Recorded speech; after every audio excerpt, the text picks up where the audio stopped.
Hindi siya ang pinakamagandang babae sa lahat ng lupa.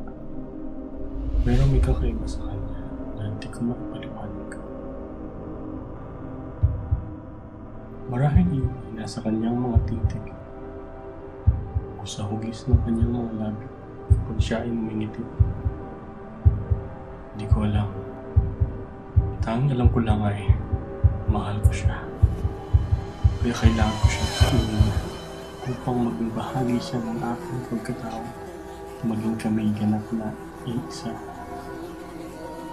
Pagkat lingid sa kaalaman ng nakararami, kaming mga aswang hindi lang kumakain para mabuhay at magpakasasa. Kumakain din kami dala ng matinding pagmamahal.